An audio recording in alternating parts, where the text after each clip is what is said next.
All right, I totally, almost royally messed up something with this wreck bike, and I'm gonna tell you this entire story. But first, if you didn't know, I rebuild wrecked motorcycles, and I'm still kind of an amateur at it. But I already have successfully rebuilt one motorcycle, and I bought two more of the same bike. So I had those bikes delivered, and the way I get these bikes, I get them from the auto auction like Copart and IAA. And and all of them have successfully gotten here, but I was having trouble getting the title for the bike that I'm currently working on. I've already have it stripped down and everything. And after I paid for the bike, I paid for the shipping, I still didn't get the title, and I was already working on this bike. And if you didn't know, the whole point of having a title is that it gives you proof of ownership of the vehicle. And also in the case of wrecked bikes, you need that title to go through the legal process of being able to certify that bike from salvage to rebuild, which allows you to get a tag, insurance, and things like that, and get the bike legally registered.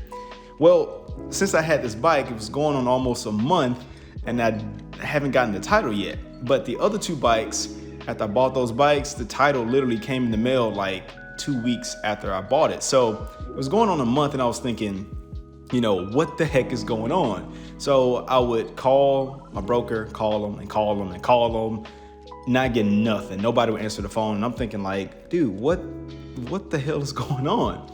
So then I would send emails. In fact, actually, after I paid for the bike and the bike was shipped to me, after it showed up, I even had to call them or send an email and say, hey, can you guys send me the shipping invoice so I can pay? Because I was wondering whether or not that was going to be holding up my title, because if you have an outstanding balance, they won't send you the title. Well, I did that, and then weeks went by, and then I sent an email, and then 6 days later, I sent another email, and then nothing. And then another 6 days came, and I was like, dude, like what the heck is going on? So right before I was going to send another email, I decided to call. And up until this point, I had never gotten anybody on the phone, and I was just like, this is a crapshoot, but I need to figure out what's going on with this title, because I'm already working on this bike, and if there's something weird that's going on and I'm putting money into it, is it a lost cause? Because there's no point in me doing this if I can't legally get this bike back on the street, right? When I finally get this person on the phone, I'm just excited. I'm like, I've never been able to talk to anybody from this company after I've sent them thousands of dollars. And, I give them my stock number from the auction, and essentially he goes like, let me call you back in 5 minutes and talk to my title person. And okay, 2 hours go by and nothing, like I get nothing. And then he calls me back, and then he's like, yeah, I don't know where the title is. And I'm going, what you mean you don't know where the title at? So at this point I'm freaking out. I'm like, bro, like this is crazy. So a few days we go back and forth. He's calling multiple people upstate in New York, because this is where the bike came from. And he's trying to figure out what happened to the title. He's like, maybe it's sitting on somebody's desk. And then this is when I find out more about this broker and how they, I guess, do business. Because obviously I'm already kind of, I'm not gonna say sour, but I'm having a lackluster experience with communication. But everything was mostly okay up until this point, outside of me having to physically call them. But he basically tells me that, I guess my question was like, are you the owner of the company? Because I've only been able to talk to one person, especially after just calling, getting nobody. And he's like, no, he's essentially the only person that's doing all the calls and all the emails and a lot of the processing. And he's just understaffed while he's working for this company. But then he goes into the whole spiel of like, he understands, the thought of not being able to get the title. He's been there before with his own motorcycle that he bought from the auction, and he had to struggle to get the title. But he said, he would find it for me. So I'm thinking like, okay, cool. At this point, I don't even think they even have the obligation to deal with me at this point, because they got the money, they got the bike to me, and if the thing is in the mail and is lost, it's kind of just up to me to kind of work with it from that point. But he's working with me to try to figure out what is going on. And I promise you, I'm getting to the whole like where I messed up at. So a few days go by, and then he tells me that the driver was supposed to give me the title.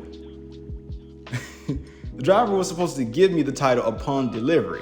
But with this bike and the giveaway bike, or the Chief that we already rebuilt, the title was sent to me in the mail. So when the drivers got here and delivered the bike, they said, hey man, they're gonna ship you the title in the mail. But with this specific bike, they said the driver is supposed to give you the title. And basically he goes, I'm gonna contact some more people, because he was basically hitting dead ends when it came to try to figure out who to talk to about where this title is. He called the auction, he called the DMV up there. It's just like, basically we're just running in circles. And then he said, maybe the title is still with the driver. And then I had this bright idea to go check the receipt that the driver gave me. And then, this is very embarrassing. So come to find out, the sheet of paper that the driver gave me that I threw right over there on that counter behind me, that I eventually put in my file cabinet, I never looked at it outside of when he gave it to me, because it was just like a yellow piece of paper that had like a receipt that he signed, and he gave me the carbon copy. Come to find out, that piece of paper had the title stapled to the very back of it. Yeah, I essentially had the title the entire time, and I did not know. So when I had this realization, I just went, oh my God, I have royally messed up. And when I got the paper, this is what I had. And I thought, this is just a regular piece of paper. But I didn't think to look at the rest of it, and here's the title stapled to the back of it. I messed up, folks. I messed up. And I felt really bad, because not only did I make a very amateur mistake by not looking at all of the paperwork that the driver gives me, because I was used to them mailing the title. And I don't think the driver, now that I recall, I don't think he ever told me that the title was stapled to the back of it. He just kind of like, paperwork here. And I was like, oh, okay. And also we were both kind of struggling and relieved that we got this bike in my garage, because the bike didn't roll. We were using like these wheel dollies. It was a pretty hectic day to try to get this bike in here. And the last thing I was thinking was, where's the title? Again, because I'm used to it being mailed. So I felt like crap. I felt like really bad crap. And I called the guy the next day, and I apologized. I was like, look, man, I sincerely apologize for not only not paying attention and reading this paperwork, but also wasting your time, because, he spent days searching for this title. And again, I don't feel like he even was obligated to do that, but he made it his, prerogative to go and find out what happened to this title. And that meant so much, even though it was all my fault. So I'm not perfect, but he was definitely empathetic of it. He was just like, look, man, that's why we're here. Even though it was a mistake, it's not that big of a deal. That's why you pay us to do this. And long story short, he almost filed to have another title done for this wrecked bike, meaning the title that I have in my hand would have been obsolete, and I would have had to wait a little over another month to even have this done. So I called him right before he already like made the contact with the person that he was supposed to do that with, and I was just like, wow, like this could have been a big, huge mistake. But it still is a mistake, because I just simply did not read, and I literally sat this paper over there on the counter, and I was more so interested in figuring out how I was gonna get this bike in the garage. And also I was just excited that I got more bikes in the garage. So the moral of the story is, when we do these wrecked bikes, of course the title is very important, but it's also more important for you to read the paperwork and also understand what is going on, versus just, focusing so much, on, the wrenching part of it. But yeah, I messed up, and I apologize for it. So I'm not perfect. And this just shows that I'm learning as I go along, because the other two bikes, the Super Chief and the Chief behind me, those bikes came from Copart, and this one that I was struggling, so I thought anyway, with the title, came from another auction, and they just do things differently. So, and plus I was dealing with two different brokers. So yeah, that's the story, man. I messed up big time, and it could have been a lot worse, but we salvaged what happened. And it's a learning experience for the future with wrecked bikes. And anybody that's chiming in and wanting to understand how this stuff works, this is what happens sometimes, especially when you're like me and you're kind of figuring stuff out as you go.